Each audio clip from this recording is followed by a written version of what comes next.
सबक नंबर 2 या, ता, हमज़ा और नून। अगर हम गौर करें तो ये लफ्ज़ बनता है आतईन, हमज़ा ता या नून आतईन।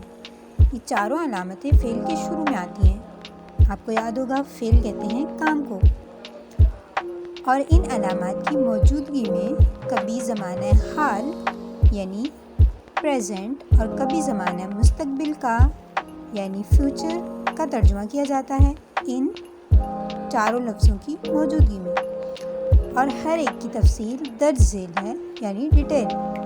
सबसे पहले है या। इस अलामत का तर्जुमा है वो, यानी जहाँ पर ये अलामत होगी वहाँ तर्जुमा किया जाएगा वो। जैसे यहकुमु, वो फैसला करता है या करेगा। इसमें दो तरह के तर्जुमे हो रहे हैं। फैसला करता है यानी प्रेजेंट की बात हो रही है, करेगा फ्यूचर की बात हो रही है। इसी तरह बाकी तमाम मिसालों में भी यही चीज़ है। दूसरी जो अलामत है वो है ता। इस अलामत का तर्जुमा उम्मन यानी आम तौर पर किया जाता है तू, तुम या आप किया जाता है। यानी अगर हम इंग्लिश में बात करें तो यू। जैसे तस्माऊ, तू सुनता है या सुनेगा। तू देता है या देगा। या का था वो, ता का तू। बाकी तर्जुमा वही प्रेजेंट और फ्यूचर वाला रहेगा। सुनता है, सुनेगा, देता है, देगा, ईमान लाता है, लाएगा, वगैरह वगैरह। जो ये नीचे मिसालें दी हुई हैं सारी ऐसे ही। कभी ता का मफ़हूम वो एक मुअन्नस भी होता है, यानी ये हम मुज़क्कर की भी बात करते हैं इससे और मुअन्नस की भी करते हैं। कुरान मजीद में ता का इस्तेमाल वाहिद मुअन्नस के अलावा जमा के साथ भी बकसरत होता है और इसका तर्जुमा अलग मुमकिन नहीं होता। मसलन तजरी मिन तहती हल अनहार। तर्जुमा है तजरी वो चलती हैं, मिन तहतिहा उसके नीचे, अल अनहार नहरें। अब तजरी जो है ये जमा के लिए इस्तेमाल हुआ है क्योंकि नहरें जो हैं वो जमा हैं। तो यहाँ पर यही बात हो रही है कि कुरान मजीद में वाहिद भी इस्तेमाल हुआ है और जमा तो बहुत ज़्यादा ही इस्तेमाल हुआ है। वत्तकू और तुम डरो, यौमन उस दिन से, ला तजज़ी काम नहीं आएगी। यहाँ पर ता का इस्तेमाल हो रहा है। नफ्सुन कोई जान, अन नफ्सिन किसी दूसरे जान के, शैअन कुछ भी। यहाँ पर तजज़ी में ता का इस्तेमाल हो रहा है और नफ्सुन है वाहिद। दूसरी आयत है ला तदरिकुहु, तदरिकु तुदरिकु। तुदरिकु में ता का इस्तेमाल हो रहा है। उसके बाद है अबस्वार, नहीं इदराक कर सकती उसका आँखें। तो यहाँ पर जो ता है वो इस्तेमाल हो रही है। उसके बाद है अबस्वार जमा।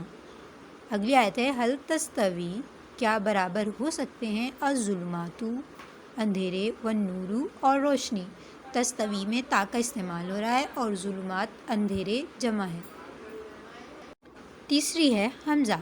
यह अलामत वाहिद मुज़क्कर, वाहिद यानी एक, मुज़क्कर मतलब मर्द, एक मर्द और मुअन्नस, वाहिद मुअन्नस एक औरत, दोनों के लिए इस्तेमाल होती है और तर्जुमे में किया जाता है।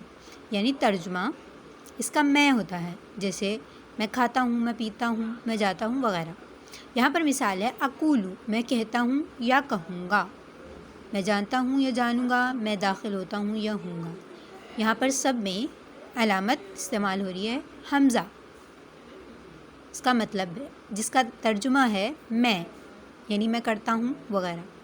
कभी हमज़ा एक इस्म की निस्बत दूसरे इस्म में सिफत के ज़्यादा होने पर दलालत करता है, यानी कभी कभी हमज़ा इसलिए लाया जाता है ताकि वो ज़्यादती कर सके, बढ़ा सके। जैसे यहाँ पे इन्होंने मिसाल दी है रब्बुकुम आलमु, रब्बुकुम तुम्हारा रब, आलमु ज़्यादा जानता है। तो ऊपर तर्जुमा क्या हो रहा था मैं, यहाँ पर हो रहा है आलमु ज़्यादा जानता है। तो ये बात ये करें कि ज़्यादती के लिए भी लाया जाता है। जैसे अल्लाहु अकबर, अल्लाह सबसे बड़ा है। उसके बाद है इन्ना अक्रमकुम इंदल्लाह, बेशक तुम में ज़्यादा इज़्ज़त वाला। अकरमा में हमज़ा है ज़्यादा इज़्ज़त वाला, अल्लाह के नज़दीक वो है अत्क़ाकुम जो तुम में ज़्यादा तकवा वाला है। उसके बाद है फ़मन अज़लम मिम्मन मना मसाजिद अल्लाह, बस कौन बड़ा ज़ालिम है, अज़लमा से कौन बड़ा ज़ालिम है, उससे जो मना करे अल्लाह की मस्जिदों से। अगली अलामत है नून। یہ علامت دو یا دو سے زیادہ مذکر و مؤنث کے لیے استعمال ہوتی ہے، یعنی دو سے زیادہ لوگوں پر بولی جاتی ہے، مرد کے لیے بھی عورت کے لیے بھی، اور اس کا ترجمہ ہم کیا جاتا ہے جیسے ہم نے کیا، ہم نے کھایا، ہم نے پیا وغیرہ۔ یہاں پر ہے نستعین، جو ہم سورہ فاتحہ میں پڑھتے ہیں، ہم مدد مانگتے ہیں یا مانگیں گے، نخلقو ہم پیدا کرتے ہیں یا کریں گے، نرزقو ہم رزق دیتے ہیں یا دیں گے، نعبدو ہم عبادت کرتے ہیں یا کریں گے۔ ان چاروں علامتوں کو مزید ڈیٹیل میں بتا رہے ہیں کہ اگر ان چاروں علامتوں پر پیش ہو اور آخری حرف سے پہلے زبر ہو تو ترجمے میں کیا جاتا ہے یا کیا جائے گا کا مفہوم ہوتا ہے، یعنی ترجمہ آتا ہے۔ پہلے کیا آ رہا تھا؟ کرتا ہے یا کرے گا، اب ہے کیا جاتا ہے یا کرے گا، یعنی مجہول ہو جائے گا، انڈائریکٹ ہو جائے گا۔ مثال ہے یخلقو، یخ میں یا پہ پیش ہے، لام پر زبر ہے، وہ پیدا کیا جاتا ہے یا کیا جائے گا، یعرفو یقتلو۔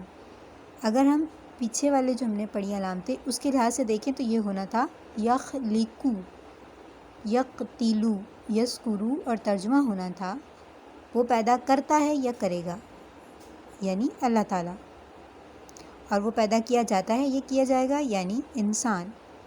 اسی طرح باقی مثالیں یذکرو، ینصرو، یصل میں ہونا تھا یذکرو، ینصرو، یعرف ہونا تھا یعرفو، یعرفو۔ یہ ہو گیا، پہلے والا تھا معروف یعنی ڈائریکٹ، اب ہے مجہول انڈائریکٹ۔ اس کے بعد یہ مزید ایکسرسائز کروا رہے ہیں، مثال دی ہوئی ہے یخلقو، وہ پیدا کرتا ہے یا کرے گا، اس میں علامت ہے یا، اور اس میں ترجمہ آئے گا فیوچر اور پریزنٹ کا، کرتا ہے یا کرے گا۔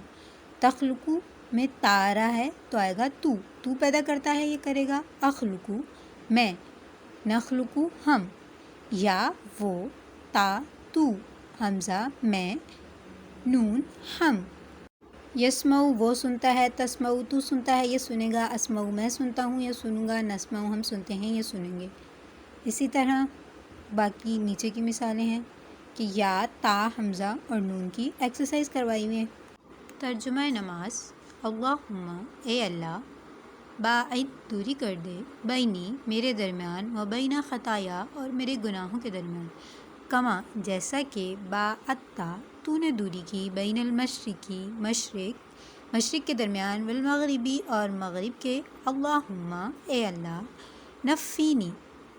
نقینی مجھے پاک کر دے، من الخطایا گناہوں سے، کما جیسا کہ یونقی الثوب الابید، یونقی تو صاف کیا جاتا ہے، الثوب کپڑا، الابید سفید، من الدنس میل کچیل سے۔ اللہم اے اللہ، اغسل دھو دے، خطایا میرے گناہوں کو، بالمائی پانی سے، والثلجی اور برف سے، والبردی اور اولوں سے۔ بخاری اور مسلم کی حدیث پاک ہے یہ۔